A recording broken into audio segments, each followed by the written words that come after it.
Bom, eu queria primeiro demonstrar minha gratidão, porque eu vou para 16 anos aqui no Mato Grosso do Sul, e como disse o poeta, né, Narciso acha feio que não é espelho. Quando eu cheguei aqui eu não gostei. Eu me senti rejeitado, achei tudo estranho, difícil, nesse país continental que a gente vive. Você muda de estado para estado, parece que você mudou de país, né? E hoje eu agradeço muito por tudo que eu recebi aqui e principalmente pelo acolhimento da federação, né? Quando eu cheguei era a Túlia, presidente, agora a Darlene, sempre me senti em casa a partir do espiritismo da comunidade espírita e tantos amigos, né, que a gente faz a partir da convivência, né, aqui no Mato Grosso do Sul. Então, muito obrigado.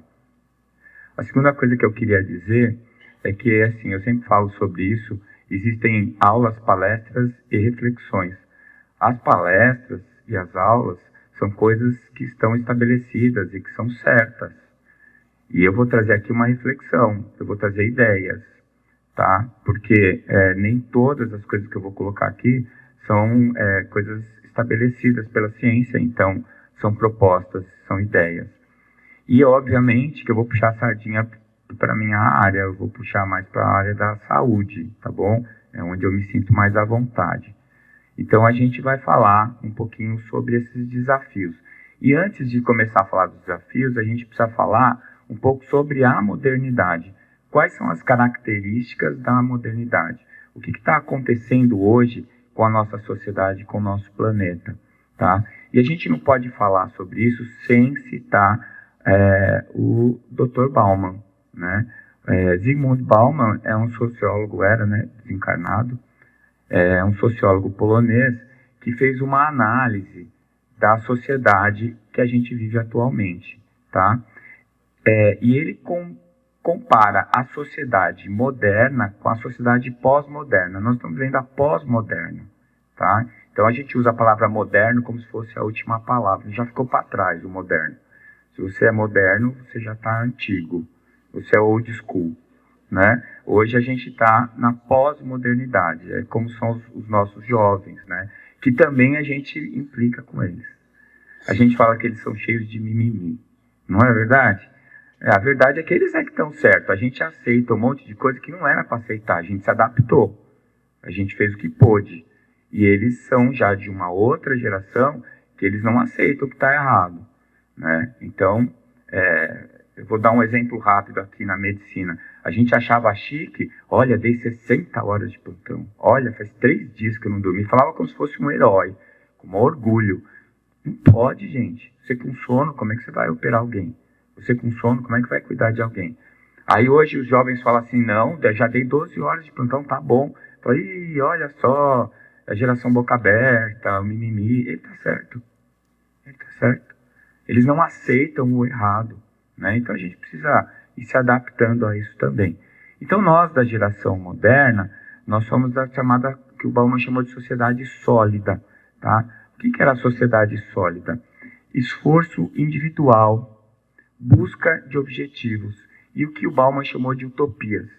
Então é assim, você tinha algumas ideias que iam ser concretizadas no futuro e que você ia apostar suas fichas naquilo e você ia se dedicar àquilo, né? Então você ia fazer curso, ia dormir tarde, fazia um esforço enorme, não viaja, abre mão de lazer, tudo isso para investir em alguma coisa que no futuro você vai conquistar, né? Eu acho que a maior parte de nós que está aqui é dessa geração. Então, outro dia eu estava em Recife e alguém me fez uma pergunta assim, você, doutor Décio, você que é um privilegiado, é médico, o que o senhor tem a dizer sobre tal coisa? Eu fiquei tão bravo. Eu precisei rezar um pouquinho antes de responder. Onde o privilégio? Se na minha geração e do pessoal que andava comigo na escola, todo mundo ia para a balada no sábado, eu ficava estudando para passar no vestibular. A hora que eu consegui passar no vestibular, eu falei, agora eu estou na faculdade de medicina. Aí que eu vi onde eu tinha me metido. E não conseguia viajar, não conseguia me divertir, porque eu tinha que estudar de manhã, de tarde, de noite. E aí depois, não vou dizer quanto, mas do alto da minha sabedoria de idade, eu começo a ter o usufruto daquilo que eu plantei no passado, e vem dizer que isso é privilégio? Não, isso é colheita, não é? Então, essa é o pensamento que está na nossa mente, na nossa cabeça, da nossa geração. O que eu invisto hoje, eu colho amanhã. Eu vou me dedicar e me sacrificar hoje para no futuro eu ter alguma coisa diferenciada, tá? Essa utopia que o Bauman fala é esses objetivos que você traçava para serem buscados. E ele se compara isso com um jardineiro. Eu não sei porque ele usou a palavra jardineiro, eu usaria agricultor. Por quê? Olha eu corrigindo o Bauman, vai vendo como eu estou arrogante. Mas por que o agricultor? Porque o agricultor é aquele que vai arar a terra, aquele que vai plantar, para no futuro ele colher o alimento. Ele colher a lavoura que ele preparou, não é? Então, essa atividade, ela tem uma característica que é, hoje eu estou me sacrificando, mas amanhã eu vou ter a comida. Lembra da fábula da formiga e da cigarra? Pois é, nós somos formiga, né? A gente vai preparando para no inverno a gente ter a comida. É assim que a gente aprendeu a fazer, tá certo? Isso é uma característica interessante. O agricultor, quanto mais gente tiver ajudando, melhor. Porque ele ara mais terra, ele planta mais e ele vai colher mais. E todo mundo vai ter comida, né? Então essa ideia da sociedade sólida e moderna de um projeto que dura uma vida. Então eu passei a minha vida toda me preparando para ser médico, e depois que eu me tornei médico, tentando ser um médico melhor, e isso só vai terminar o dia que eu desencarnar, não é? Ou o dia que eu desistir. Mas é um projeto de uma vida. É uma coisa que vem se prolongando. Então isso tem solidez. Tem solidez. Eu estou sempre ali naquela direção, trabalhando naquele sentido, tá? Já a sociedade pós-moderna, ele chamou de sociedade líquida. Por que sociedade líquida? Porque na sociedade que a gente vive hoje, tudo é inconstante.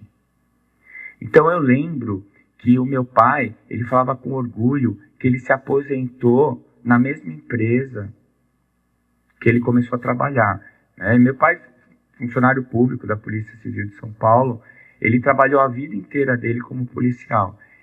A vida inteira dele, ele fez a mesma coisa, trabalhou no mesmo lugar.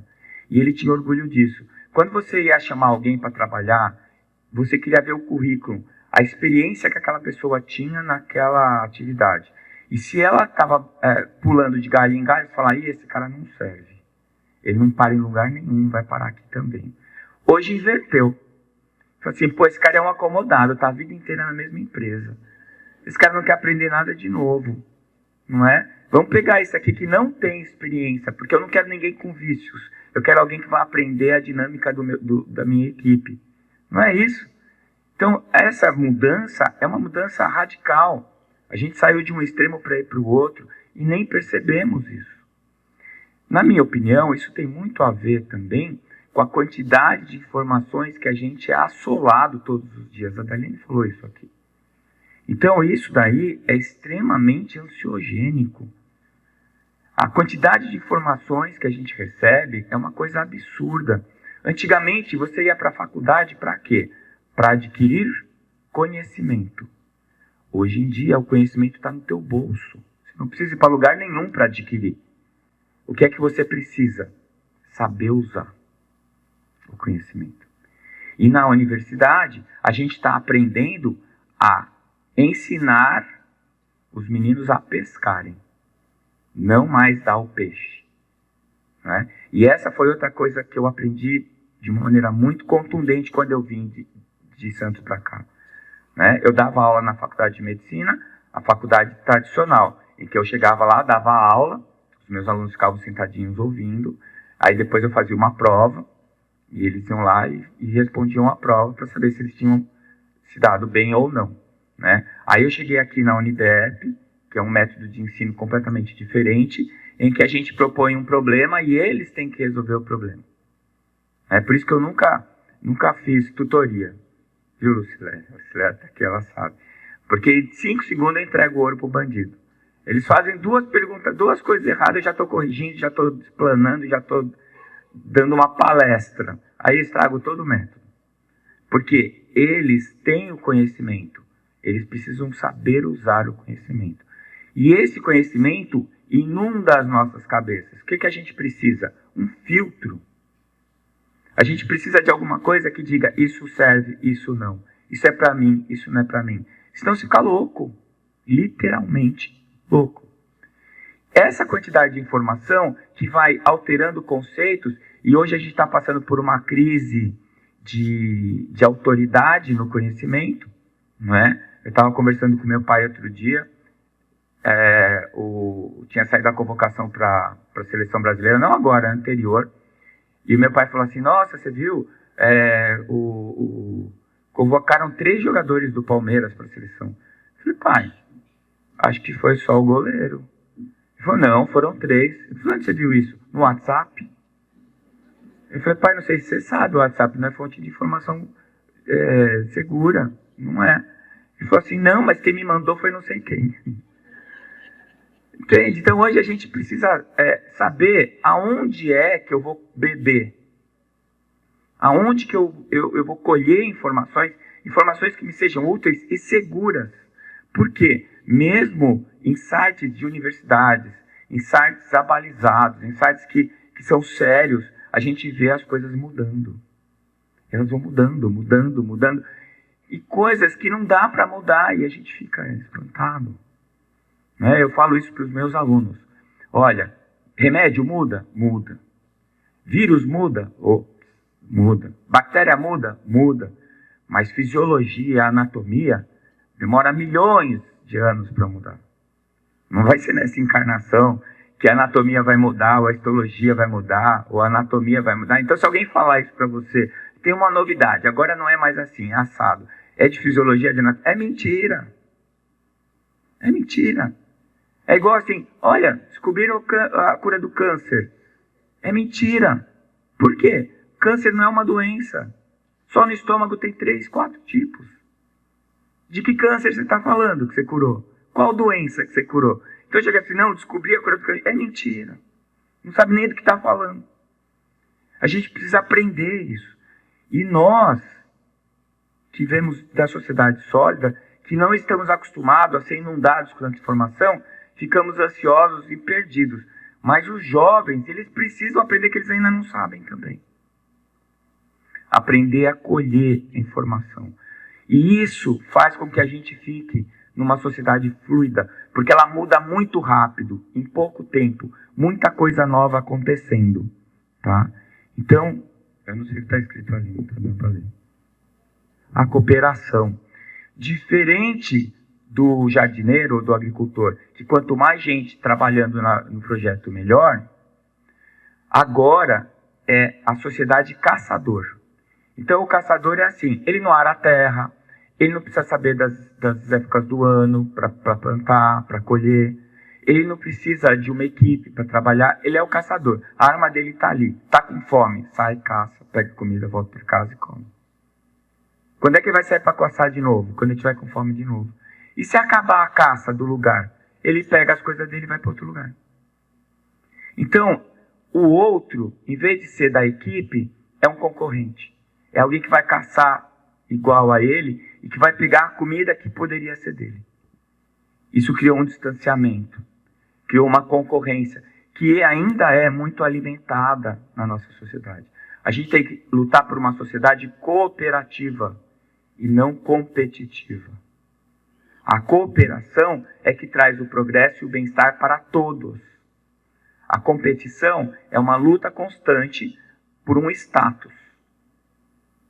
E isso faz mal para a sociedade como um todo e para cada um de nós, independente de você ser o cara que ganha mais ou não. Né? Então, isso é outra mudança que é muito importante. A ausência de referências, como eu disse para vocês, né? Eu não sei mais aonde eu vou buscar as referências. Na minha época, era a biblioteca. Então, a gente ia fazer um trabalho científico. Precisa fazer levantamento bibliográfico. A gente ia para a BIREM, em São Paulo, a Biblioteca Regional de Medicina. Tinha bilhões de livros lá. A gente pegava um por um e abria, por isso que ia 10, 15 acadêmicos para fazer um trabalho científico. Hoje você faz isso no celular, se você quiser. Então você já não precisa dos 15 acadêmicos, né, para fazer o trabalho. Então essa busca de referências, ela é muito importante. Até porque quando alguma coisa muda, você tem duas opções na sua frente. Aliás, 3. Primeira, mudou. Não, eu não vou mudar. Eu estou muito bem do jeito que eu estou. Está errado. Ah, olha só, já mudou. Vamos mudar também. Está errado. O professor Amauri, que foi meu chefe da residência, meu orientador do doutorado, ele falava assim: Décio, medicina e moda não combinam. Ah, mas está na moda fazer isso. Está na moda tomar tal remédio. Está na moda fazer tal cirurgia. Moda? Funciona? É bom? Está testado? Não é? Então, nem um lado, nem o outro. Eu preciso do meio. Olha, calma. Pode ser que seja bom. Vamos ver. Eu tenho que estar aberto para a mudança. Mas não escancarado. Tudo que vier eu topo. Não é assim que funciona. E aí você fica chacoalhando de um lado para o outro. Não é? Errando de um lado e errando do outro. A gente tem que buscar o caminho do meio. Eu já vou falar um pouco disso. Tá? Então, é a sociedade do caçador. É assim que o Bauman fala. Então, tudo é líquido, fluido e inconsistente. Tá? Nos nossos tempos de hoje. Então, o cara se acha de sucesso porque ele tem não sei quantos mil seguidores no Instagram. E daí? Quem que é seguidor dele e que isso traz de progresso para a humanidade? Não é? Eu li um texto outro dia de um colega, após aquela tragédia que aconteceu lá no Nordeste, de um colega médico, cirurgião pediátrico, que se matou depois de um mau resultado com uma criança, e no dia seguinte todo mundo falando que ele tinha errado, que ele era um mau médico, e as pessoas não sabem a diferença entre erro médico e complicação. E por causa disso, um grande cirurgião pediátrico, um cara muito respeitado e fez muito bem para um monte de pacientes, se matou. Né? E esse texto que eu li dizia assim: esse influencer que colocou no Instagram uma foto do colega dizendo que ele era um assassino, o que ele fez para ser um influencer? Qual o preparo dele? E aí ele conclui: ele não vale nada. E esse jornalista que antes de apurar os fatos já publicou que era um erro médico e que ele cometeu essa e essa falha, esse colega, esse profissional, ele tem valor? Não, ele não tem valor nenhum. E quem é que se matou? Quem que nós perdemos? Aquele que passou uma vida inteira se preparando para ser um profissional qualificado. É isso que é a falta de referência. Né? Antigamente você queria arrumar uma namorada, você tinha que ir numa festinha, ou se você tivesse dinheiro ia num barzinho, se não tivesse também você ia, só que você ficava fingindo que estava tomando alguma coisa, era um copo d'água. Eu passei por isso. Mas a gente ficava ali. E aí você tinha que lançar olhares, não é? Tinha todo um cortejo. Hoje em dia você pega um aplicativo no celular, coloca lá só transar, né? Nem transar, só quero... Você põe lá, seletivo. Aí vem alguém e fala assim: é você que é você? Sou eu. Então eu sou o outro aqui do aplicativo. Onde vai ser? Na sua casa ou na minha? E pronto. Isso é mais fluido que isso, é impossível. E isso é um tipo de prazer dopaminérgico. O prazer dopaminérgico, ele é só o que eleva a nossa vontade. Ele não consome o prazer. E ele é ansiogênico. Se você não realiza o prazer e inunda o seu corpo de serotonina e de endorfina, você continua com vontade. E aquilo nunca vai ser satisfeito. Nunca vai ser satisfeito. E o estímulo para você se sentir bem tem que ser cada vez mais poderoso, mais potente. E a vida vai ficando cada vez mais cinza. Você não consegue mais ver na vida real o prazer que você imaginou na vida virtual. E toda vez que você vai lá, eu imagino isso, né? Entra no aplicativo para imaginar com quem que você vai sair hoje, eu garanto que você imagina uma beldade, uma Gisele Bündchen, né? Aliás, se eu fosse entrar nisso, eu não queria a Gisele Bündchen, ia ficar engraçado eu do lado dela. Né? Mas, de qualquer jeito, não é uma coisa legal. E aquilo acontece e rapidamente sai pelo ralo, acabou. Cadê o prazer? Né? Onde que você consumiu esse prazer? Onde que você se sentiu bem após o consumo desse prazer? Então, esse é o grande problema que a gente está vivendo hoje. Então, essa charge que eu achei aqui, o coleguinha falando ali pro Bauman, né? Olha, eu consegui, entrei no Facebook e agora eu tenho não sei quantos mil seguidores. Eu tenho não sei quantos mil amigos. E aí o Bauman fala, não, amigo, na verdade, é aquela pessoa que você constrói um vínculo, blá, blá, blá. Começa a explicar para ele, ele vai embora e fala, esse cara nunca vai ter seguidores no Facebook, né? Então, o Rodin teria feito o pensador desse jeito, né? Ou o não pensador, né? Porque, como diziam os meus filhos, uma vez eu comprei um joguinho que eles estavam querendo, aí eles jogaram um pouquinho o joguinho, daqui a pouco não estavam mais jogando, eu falei, ô filho, vocês não gostaram do jogo? Não, esse jogo aí é suga-vida, pai. Suga-vida? O que é isso? Você vicia, não consegue fazer mais nada. Você fica horas ali, não sai Eles queriam alguma coisa que evoluísse. E eles ficavam ali horas e horas, dando a atenção deles, e não acontecia nada. Eles chamam de suga-vida. Eu acho que esse aparelhinho que está na mão do pensador é o suga-vida. Né? E eu estou impressionado com o número de pessoas que estão dirigindo, olhando para o celular hoje em dia. Eu fico impressionado. Eu já vi gente, outro dia, eu estava vindo aqui na Parque dos Poderes, uma moto com 2 caras montados na moto. Os 2 no celular. Os 2. O que estava dirigindo e o que estava atrás. Meu Deus. Cara, eu fiquei assustado esse dia.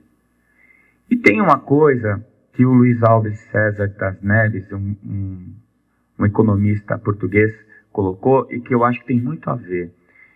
Ele fala do movimento pendular da história. Nós estamos vivendo isso e é uma coisa muito fácil. Até o que eu falei até aqui agora, eu cheguei nesse exemplo umas 2 ou 3 vezes. São os extremos. Um pêndulo, um movimento pendular, é um movimento que oscila entre extremos. Quanto mais extremo for para um lado, mais extremo vai para o outro lado.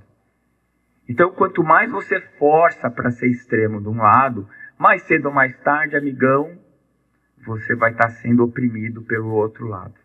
O que oprime hoje vai ser oprimido amanhã. E aí, como ele foi oprimido, ele oprime o que vai ser. Olha, chega disso, gente. O justo meio de Aristóteles é a estabilidade no meio. É quando o pêndulo para. Ele para porque as forças estão equilibradas, porque tudo está bem. Quanto mais a gente empurra para um lado, mais vira para o outro. O movimento pendular, ele oscila em busca do equilíbrio. E a gente já estava na hora de encontrar esse equilíbrio. Em vez da gente ficar forçando o ângulo cada vez mais para um lado. Gente, a gente está vivendo isso no Brasil há quanto tempo? Há quanto tempo? Quanta gente que eu conheço que pega uma folha de papel, põe um risco no meio e fala assim, é esquerda ou direita, da onde você é? Eu assim, meu Deus, estou perdido. Não tem onde eu ficar na sua folha. Não é? Porque eu sou contra o uso de arma, mas sou contra o aborto. Então, onde que eu fico aí? Eu fico com o espiritismo. Eu fico com o justo meio. Eu fico com o meio. Com o que eu acho certo, não o que me dizem que é. É isso que eu fico. Pelo menos eu procuro ficar. Não é? Então, se a gente aplicar o conceito do pêndulo à sociedade, o justo meio de Aristóteles é onde a gente vai estar bem. Onde a gente vai encontrar o nosso equilíbrio. Tá? E parar de radicalismos. Como é que a gente para de radicalismo? A aceitação. Aceitar o diferente. Respeitar a opinião alheia. Não é? Porque eu descobri que eu não posso falar mais com ninguém de política, que eu brigo com todo mundo. Ninguém fica satisfeito com a minha posição. Ninguém gosta. E olha, diz que ficar em cima do muro é não tomar posição. É a posição mais difícil. Não tomar em cima do muro porque eu não tenho opinião. Porque a minha opinião está ali. No lugar mais estreito, onde é mais difícil se equilibrar. Eu cheguei à conclusão de que precisa ter muita consistência no que você acredita para você conseguir ficar no meio. Para você não se vender para um lado ou para o outro. Para não se sentir parte, que é uma necessidade do ser humano, a gente precisa sentir pertencimento. O pertencimento é uma coisa importante para nós. E a gente, quando está numa situação dessa, a gente não se sente pertencendo a lado nenhum. E aí a gente se sente sozinho. Por isso que é tão bom a gente estar aqui hoje. Pelo menos a gente percebe que se a gente é louco, não é louco sozinho. Não é? Então o excesso de movimento pendular da história causa sempre excessos no sinal contrário. Tá? Aí vai a minha opinião, não sei se vale a pena, né? Diz que opinião, se fosse boa, a gente vendia. Tem muita gente vendendo opinião, mas essa aí é de graça. A visão de Bauman nos remete também ao movimento pendular. Quando você pensa que o caçador é o extremo do agricultor, do jardineiro. Não é? Um está sempre no mesmo lugar, buscando o mesmo objetivo em equipe. O outro está sempre migrando, sozinho, né? Olhando o outro como um concorrente. Tá? Respeitando a singularidade de cada tempo, porque a gente tem essa ideia, né, de falar assim, no meu tempo, né, o seu tempo é hoje. Não tem tempo diferente, o tempo é o mesmo para todo mundo. Mas assim, na nossa época, né, a gente gosta de falar assim, essas particularidades mudaram a forma da gente ver o ambiente, da gente ver a sociedade. Mas, o que eu imagino? Vocês já viram como quando a gente vai decolar no avião? O avião primeiro está parado, depois ele começa a andar. Ele vai acelerando. Você percebe que você está indo para frente. Mas você olha na janela, você vê o chão passando, você vê o horizonte, você sabe onde você está. Mas e a hora que o avião levanta? Que dá aquele frio na barriga, que seu estômago vai parar na pelve. Sabe aquela hora? A hora que você dá aquela subida, onde que você está? Você olha na janela, você não vê mais nada. E se tiver numa nuvem, então piorou. Está tudo branco. Você sabe que você está em movimento. O teu labirinto está dizendo, amigo, você está subindo. Mas o seu cérebro está dizendo, tá, mas e aonde que eu estou? A gente perde um pouco esse referencial. É essa parábola que a gente faz de ascendência que tira os nossos referenciais e a gente fica meio perdido. Bom, eu acho que é o que está acontecendo hoje. Né? O Celso falou sobre isso aqui. A gente estava almoçando ontem e a gente estava falando sobre os agravos para a saúde ocular de usar a tela. E aí estava eu, meus 3 filhos, a minha esposa, e todo mundo pegou o celular para ver se estava com o filtro azul ligado, né? Porque altera a visão. E aí a minha mulher falou uma coisa interessante. Ela falou assim, porque na minha época não tinha tela. Os meninos começaram a rir, como se fosse mentira. Gente, tela na nossa época, vou falar da minha, tá? Para não ofender ninguém aqui, era a TV e olhe lá.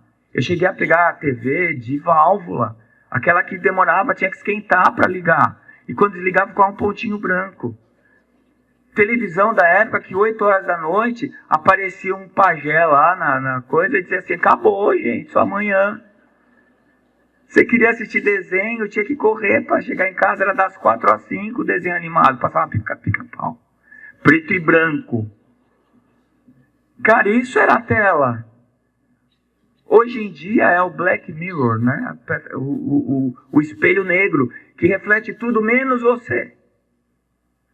Ele reflete tudo, menos você. Menos quem você é, menos o que você gosta, menos o que você quer. Ele reflete o que querem que você queira. Eu comprei, eu tô tentando entrar pro artesanato agora. Quando eu era guri, eu montava aviãozinho, plastimodelismo. E a minha mão começou a tremer, agora eu estou com um tremor essencial, sinal dos tempos. E aí eu li em algum lugar que se eu fizer alguma coisa de precisão, retarda a instalação do tremor essencial. Bom, eu lembrei dos meus aviãozinhos e já comprei um modelinho, já estou começando a montar. E aí eu comprei um aerógrafo, coisa que eu não tinha na minha época, que estava caro. É um negócio para pintar, pistolinha para pintar. E aí a pistolinha chegou lá, eu comprei pela internet. Aí o cara veio uma propaganda assim, já que você comprou esse produto, temos sugestões para você. Eu falei, que legal. Deve ser a tinta, né? Eu olhei lá, fixador de dentadura. Ah, vai tomar banho. Eu tô querendo virar um artista plástico, eu não quero... Não tá dizendo que eu tô velho, porque eu perdi os meus dentes. É isso, eles te empurram um fixador de dentadura, depois você comprar um aerógrafo. Gente, presta atenção no que está acontecendo na nossa vida, a gente engole isso. Você fala assim, dentadura não, mas quem sabe tem alguma outra coisa que me interessa. Você acaba comprando, sei lá, palito de sorvete. Eu comprei, para mexer a tinta. Não é ridículo, gente? Eu tô confessando aqui para vocês que nós estamos entre espíritas, né? Mas é ridículo. A gente perdeu a referência e não sabe nem onde está indo, não sabe para onde está indo. O espírita sabe para onde você está indo. Planeta de regeneração. Que legal, né, meu? Parabéns, amigão. E onde vai ser esse planeta? Isso eu ainda não sei. Tem que ver se eu vou conseguir ficar na Terra ou se eu vou ter que fazer um estágio em algum outro planeta antes, né? É isso. Então, essa oscilação entre as coisas estáveis e as coisas fluidas, entre o que era constante e o que não é mais, entre aquilo que eu conseguia fazer, que eu tinha tempo para fazer, hoje eu não tenho mais, tudo isso fez com que a gente perdesse os referenciais. Não somos só nós, os nossos filhos. A diferença que eu acho, às vezes eu tenho pena deles, é por isso. Nós temos o nosso passado que nos dá um exemplo de alguma coisa constante. Eles não têm. Eles não têm isso. Eles nasceram num mundo que tudo muda o tempo inteiro. Eles têm mais habilidade de se adaptar que nós, óbvio que sim. Mas, ao mesmo tempo, eles precisam de algum referencial. E é aí que a espiritualidade entra com força. Para dar para eles algum parâmetro que não mude, que não se altere. Porque, vamos combinar, a mensagem do Cristo já passou de 2000 anos e está aí, nós estamos falando até hoje. E naquela época não tinha Instagram. Não tinha. Né? Então, puxando a sardinha para a minha brasa, eu queria falar de algumas coisas que eu acho que são os grandes desafios para a modernidade, em termos de saúde, principalmente, que acho que é talvez o maior agravo. Então, ontem, o meu filho, com 23 anos, pedindo para ir no oftalmologista porque ele estava sentindo uma certa dificuldade para enxergar. Quando ele saía do celular para olhar um plano maior, ele via tudo embaçado. Foi aí que veio a história do filtro azul. E eu fiquei pensando, nossa, eles vão ficar cegos e surdos, porque eles ficam com aquele negócio lá, parece que nasceu com eles, né? Daqui a pouco nasce sem fone de ouvido, você pensa que é a genesia, né? Nasceu sem. Não, tem que comprar e pôr no ouvido aquilo ali. E o cara não ouve mais o mundo, ele só ouve o que estão falando no ouvido dele. Ele não vê mais o mundo, ele vê só o que está no Black Mirror, na telinha. Gente, quando você está dirigindo no carro, você precisa olhar a rua. Porque tem mais gente na rua. E se não tiver, tem guia. Outro dia, uma menina foi fazer a curva, assim, uma pessoa foi fazer a curva dirigindo, bateu na guia, saiu para o outro lado. Eu falei, meu Deus, tá no celular, deve estar digitando, né? Aposto que não era nada que ia salvar a vida dela. E se eu sofrer um acidente, aí não vai ter como digitar, né? Então, tem hora para tudo, né, pessoal? Tá? Então, os agravos da saúde. Primeiro, saúde para mim é perfeita harmonia da alma. Vou deixar isso claro, tá bom? Não é ausência de doença, não é bem-estar físico. A saúde é a perfeita harmonia da alma. É quando você está em harmonia com você mesmo, tá? Vamos começar pelo assunto mais chato, difícil, que ninguém gosta. Eu falei sobre isso em Recife. Uma pessoa falou assim para mim, mandou a pergunta, e eu vi que o coordenador não fez a pergunta inteira. Eu pedi para ele passar o papelzinho. Ela falou assim, olha, você do alto do seu 1,40 m, mentira, eu tenho 1,66 m. Eu espero que você engorde 100 quilos até o final do ano. Ela escreveu assim, carinhosamente. Porque você não sabe o que é isso. E eu respondi o seguinte para ela, amiga, quando a gente morrer, eu ainda vou ter 1,66 m. Mas você ainda pode emagrecer. Depende de você. Então, apesar de achar que tudo é muito fácil, né? Quem mora por aqui me vê às 5h30 da manhã correndo aqui no parque. 5h30, gente. Por quê? Porque eu já tô velhinho, eu já sou baixinho, tô ficando careca. Se eu ficar gordo, minha mulher me larga. Então eu quero viver bem. Nem que eu tenha que desencarnar amanhã, que eu desencarne saudável. Que eu tenha a perfeita harmonia da alma, que eu esteja bem comigo mesmo. E corpo são, mente sã, corpo são. Como disse André Luiz, é uma via de mão dupla. Tá certo? Então a obesidade é um desafio, o maior da medicina da atualidade. A maior pandemia do planeta é de obesidade. Tá? Então a gente tem um referencial que tem gente que leva isso como sendo lei, não é. O IMC, o Índice de Massa Corporal, é uma média populacional. Você pode ter o IMC maior e ser saudável, tá? Então você precisa fazer uma avaliação mais criteriosa. Mas é uma média que serve como parâmetro, tá bom?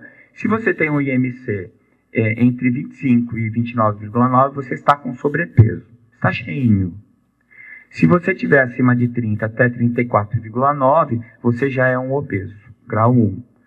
Se for 35 a 39,9, grau 2. E se você tiver acima de 40, você está com obesidade mórbida. É uma situação grave, porque tem muitas comorbidades. Isso aumenta muito a chance de você ter um monte de outros agravos à saúde que pode fazer com que você morra antes. Tá certo? Então, o que está acontecendo? Primeiro, o sedentarismo. A gente consegue fazer um monte de coisa sem levantar. Eu lembro que quando apareceu a televisão com controle remoto, tinha muita gente que falava assim, nossa, agora não vai nem levantar do sofá para trocar de canal. Não é? Pois é, ficou bem pior do que isso. Tá certo? Agora, tem os sedentários. Assim, outro dia eu estava fazendo consultório e eu falei para a paciente assim, você é sedentária? Ela falou assim, você faz exercício? Ela falou, não, eu sou sedentária. Ah, então tá, você não faz nada de atividade física? Não, não faço. Aí depois, tirando a história dela direitinho, ela levanta, ela acorda às 4 para pegar 2 ônibus. Entre um ônibus e o outro, ela anda 1 quilômetro. E ela trabalha de faxineiro o dia inteiro. Falei, minha filha, se você for sedentária, eu não sei quem que é ativo. Né? Então, ser sedentário não é apenas não fazer esporte. Né? É não fazer atividade física. É não ter atividade regular. Tá? Isso é uma característica do mundo pós-moderno. E a alimentação ultraprocessada. Eu não sei se vocês já se deram conta disso. No passado, o rico era gordo, o pobre era magro. Hoje, o pobre é gordo e o rico é magro. Eu não consigo entender isso. Alguém da indústria farmacêutica, da indústria alimentícia tem que me explicar. Por que uma coisa que não é processada é mais cara do que a que é processada? Teoricamente, o processo é alguma coisa que eu tenho que fazer, que deve custar alguma coisa. Como é que é mais caro? Comida boa, comida saudável, custa mais caro. Então, o pobre está comendo bolacha recheada, está tomando iogurte que não é leite, que não é iogurte, e por aí vai. Então, tudo que é ultraprocessado é insulinêmico, cai rapidamente na circulação sanguínea, dá um coice no seu pâncreas, o seu pâncreas produz um monte de insulina, aquilo vai ser utilizado para produzir energia, só que sobra. Aí vira gordura. Então você comer alguma coisa menos insulinêmica, que vai ser mais difícil de digerir, vai sendo liberada no sangue aos poucos. E você vai usando na medida que vai chegando. Não dá um pico de insulina tão grande e aquele alimento não vai fazer você engordar. Mesmo que tenha mais caloria. Então a forma da alimentação que a gente tem hoje fez com que a gente fosse obeso. Tá? Então, essa medida aí, que eu tirei da internet, a OMS calcula mais de 1,9 bilhão de adultos com sobrepeso e mais de 750 milhões de obesos. É muito mais do que isso já. Isso aqui é de, acho que se não me engano, é de 2016. Tá? E a prevalência da obesidade triplicou desde 1975, por conta dessas mudanças que a gente está vivendo. Tá? É uma das principais causas de doença não transmissível e leva a doença cardíaca, diabetes e alguns tipos de câncer. Tá? O que é mais prevalente aí, câncer de mama. Tá certo? Então, é um problema. Os Estados Unidos, eu tive com os meus filhos na Disneylândia. Eu fiquei tão emocionado, me deu taquicardia quando eu entrei lá. Nunca imaginei que eu ia conseguir ir pra Disneylândia. Eles não estavam nem aí. Na nossa época, ir pra Disneylândia era o must, né? Era o máximo. O Arano Suassuna falou, assim, de uma mulher que falava que existiam dois tipos de pessoas na humanidade, que tinham ido para Disneylândia e as que não tinham, não é? Pois é, eu fui com os meus filhos. Só que eu cheguei lá, eu nunca vi a quantidade de carrinho de gente tão obesa que não consegue andar. E eles andam de carrinho lá. Gente, isso é muito grave. Aliás, eles estão mudando, né? O americano é bom de propaganda, eles já perceberam que eles precisam mudar. E a gente precisa mudar aqui no Brasil também, tá bom? Então, a obesidade é responsável por um monte de mortes por ano em todo o mundo, 2,8 milhões. Crianças também estão enfrentando uma epidemia de obesidade, isso também é muito grave. Antigamente, gordinho era bonitinho, não, era o farináceo, né? Então, é um conceito que nem todos os médicos usam, mas existe uma diferença entre desnutrição e desnutrição. O prefixo des é de déficit, falta de nutrição. E dis é alteração da nutrição. Então, o kwashiorkor, o marasmático, aquele africano que o pessoal do Fraternidade Sem Fronteiras está ajudando, que come barro, aquele pessoal é desnutrido. Aqui no Brasil, os obesos são desnutridos. Eles têm uma nutrição alterada, que é também um problema de saúde que precisa ser corrigido. Tá certo? Então, ela afeta desproporcionalmente hoje as pessoas de baixa renda. Olha que perverso. Olha que perverso. Comida barata é comida ruim, que deixa você obeso, faz você morrer antes. Tinha mais justiça quando o rico era obeso. Ele era obeso porque ele gostava de gastar dinheiro com comida gorda. E no passado era interessante isso. Imagina, se você comesse uma vez por semana, o dia que você comesse, tinha que comer locro, né? Nunca comi, mas eu sei que tem aqui, não é? Porque é bem gordo, bem proteico, bem calórico, tem que demorar bastante. Hoje em dia não, você faz 3, 4, 6 refeições por dia, não precisa, tá bom? Então, qual que é a resposta a esse problema? Me digam, como é que a gente corrige um problema gerado por sedentarismo e alimentação errada? Como que a gente corrige? Conta pra mim, pessoal. Será que sou eu louco? Não tem que melhorar a alimentação? Não tem que fazer atividade física? Como é que nós estamos corrigindo? Tira um naco do estômago do cara. Opera ele. Mutila ele. E aí, a indicação que era acima de 40 de IMC, hoje não tem mais. Tem gente fazendo, é que eu sempre fui gordinha, agora eu vou fazer a cirurgia para eu ficar bem magrinha. Depois eu vou lá, vou botar silicone, faço uma lipo, eu vou ficar igual a Gisele Bündchen. Tá certo isso, gente? Não tá. Você está buscando saúde? Não tá. Então, a bariátrica, assim como a plástica, e eu sou a favor das duas, quando devidamente indicadas. Tem gente fazendo cirurgia plástica porque se sente incomodado ou porque quer melhorar algumas deformidades que a vida trouxe, principalmente as mulheres depois da gestação. Qual é o problema disso? Nenhum. O problema é se você está fazendo isso para parecer bem para o outro. O problema é se o outro está dizendo que você precisa. O problema é se você não está buscando o seu bem-estar. Se você não está procurando a sua identidade, mas você está querendo assumir a identidade que está no Instagram, que está no Facebook, que está na vizinha, que está na TV. Não. Porque você pode ser um magro doente, ou pode ser um obeso, um sobrepeso saudável. Obeso saudável não, mas sobrepeso você pode até ser saudável. Desde que você seja uma pessoa que se alimenta bem e faz atividade física.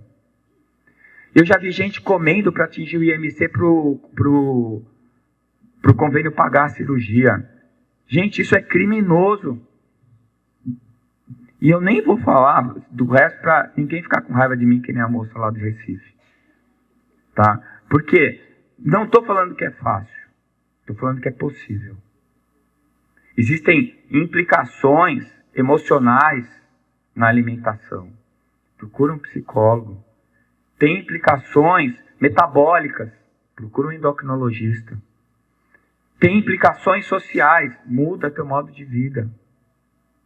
E olha, deve ter um monte de gente aqui operada. E vou falar uma coisa que eles já sabem. Não é porque você operou que ficou fácil. Você ficou magro, mas continua não podendo comer.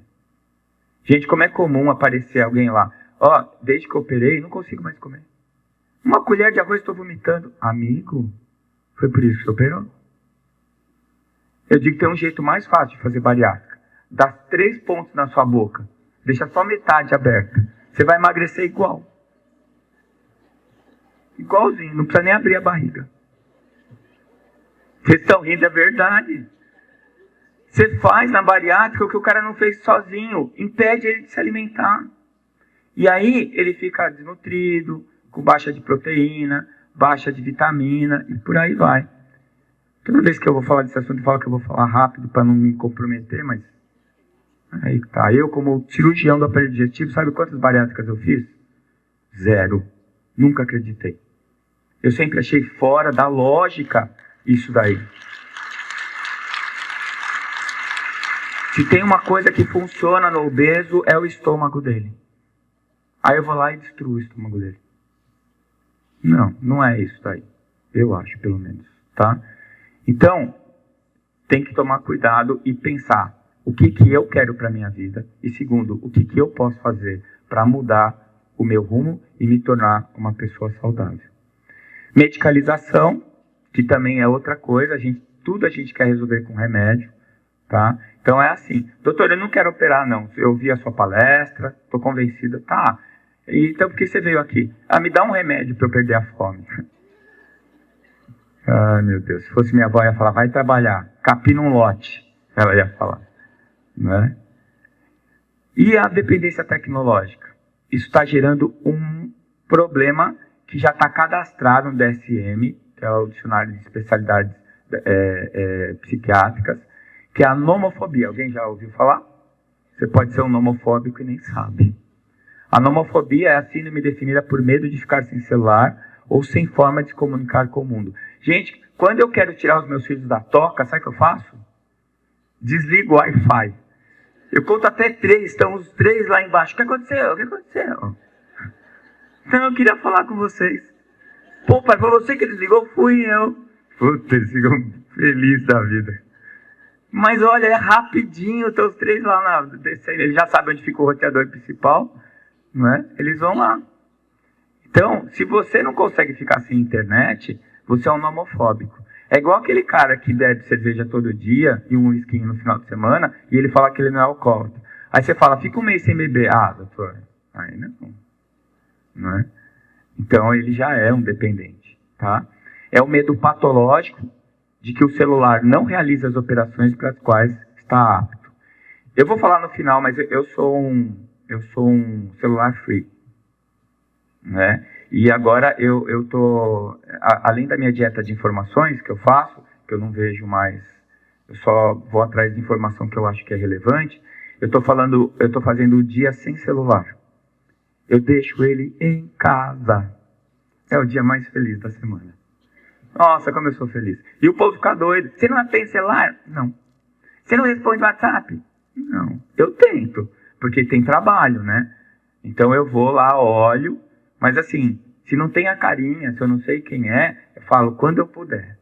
E às vezes eu vou responder, já faz uma semana, 15 dias.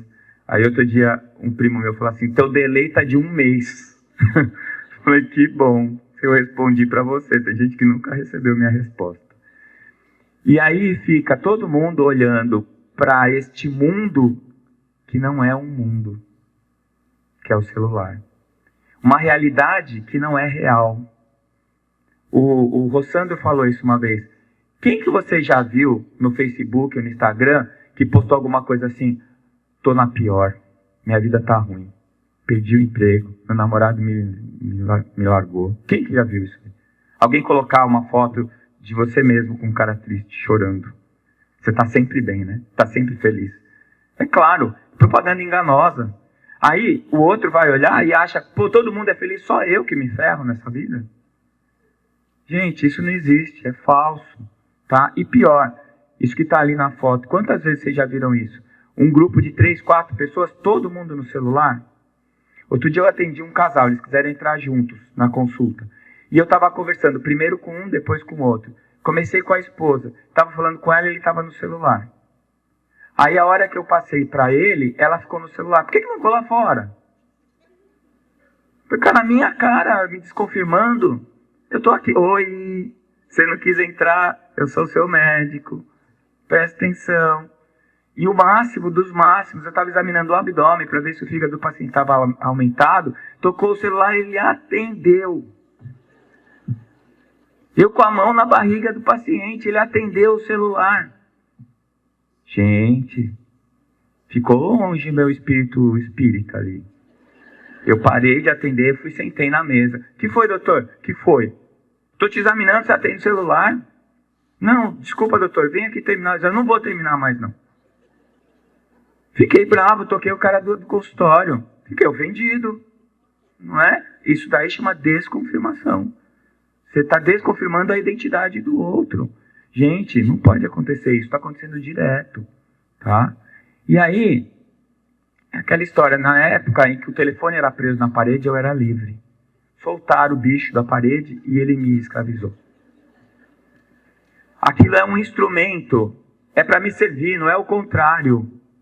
Se tocou, o mundo não vai acabar se você não atender. Experimenta. É uma sensação de poder incrível não atender o celular. Não vou atender.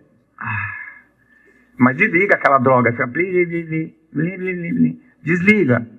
E aí você vai ser mais feliz. E você vai começar a viver a vida de verdade. Tá? Você vai ser, mesmo que você seja o único que está vendo as cores do mundo, no meio de um monte de gente que está vendo tudo preto e branco. Tá? Eu achei esse texto na internet, não sei se eu vou conseguir ler, que diziam que era do Chico Buarque, mas eu fiz uma pesquisa e não é. É de uma outra autora. Solidão não é a falta de gente para conversar, namorar, passear ou fazer sexo. Isso é carência. Solidão não é sentimento de experimentarmos pela ausência. Não é o sentimento que experimentamos pela ausência de entes queridos que não podem mais voltar. Isso é saudade. Solidão não é o retiro voluntário que a gente impõe às vezes para realinhar os pensamentos. Isso é equilíbrio. Solidão não é o claustro involuntário que o destino nos impõe compulsoriamente para que revejamos a nossa vida. Isto é um princípio da natureza. Solidão não é um vazio de gente ao nosso lado. Isso é circunstância. Eu não vou ler. A parte mais importante é o meu grande final. Solidão é quando nós estamos procurando por nós mesmos em vão. Esse texto é da Fátima e é um texto que diz muito sobre o nosso dia a dia hoje. Você está cheio de gente e está sozinho. Você tem gente do teu lado que queria estar compartilhando com você momentos e você não está prestando atenção. Isso é solidão. Tá? E isso está gerando transtornos psiquiátricos. E, de novo, o movimento pendular. Ansiedade e depressão. Na ansiedade, você está a 2.000 km por hora. Na depressão, você está parado. Você está oscilando. Eu me empolguei, né, gente? Desculpa. Mas eu estou terminando. E nenhuma das duas situações é ruim. De novo, o justo meio. Tá? Então, a gente precisa se lembrar, e o Gandhi fala isso. A depressão e a ansiedade e as crises de pânico não são sinais de que você é fraco, mas de que você foi forte durante muito tempo. Nós estamos sobrecarregados. Nós estamos sendo assolados com uma série de dificuldades que a gente falou aqui durante a palestra e a gente precisa saber disso para a gente dosar o que está sobre nós. Ou então o que disse Freud, antes de se diagnosticar como depressivo ou com baixa autoestima, primeiro tenha certeza que você não está cercado por idiotas. Isso é uma coisa que não falta nesse mundo, é idiota, né? Então, presta atenção, toma cuidado, tá bom? Então, existem vários tratamentos medicamentosos e psicológicos eficazes para a depressão e a ansiedade. Mas tem um que é soberano, que resolve tudo. É o amor. Amor de verdade, gente, eu estou falando, não é o amor da internet. Eu amo o meu carro, eu amo a internet, eu amo essa pessoa. Você não ama nada. Amor de verdade é o que mexe com a tua alma, é o que preenche os teus espaços. Isso é amor de verdade. E quando você usa este remédio, tudo fica bom, tudo dá certo, né? É talvez o caminho mais curto. Esse atalho que a gente busca tanto para resolver problemas complexos, esse atalho é a busca do amor. E ele não está na prateleira de nenhum lugar e nem dá para comprar no Mercado Livre. Está dentro de você, na tua alma, no teu coração, tá? O protagonismo é a espiritualidade. Necessidade de transcendência. Capacidade de transcender. Perceber que existe um sentido. Recomendo Em Busca do Sentido, Viktor Frankl, um livrinho deste tamanhinho. Leia, vai mudar a sua vida. Vai mudar a maneira de você ver a si mesmo e a sociedade que está ao seu redor. Tá? E a espiritualidade, como a doutora Cristina Puchalski define, né? E eu gosto dessa definição porque ela é supra-religiosa.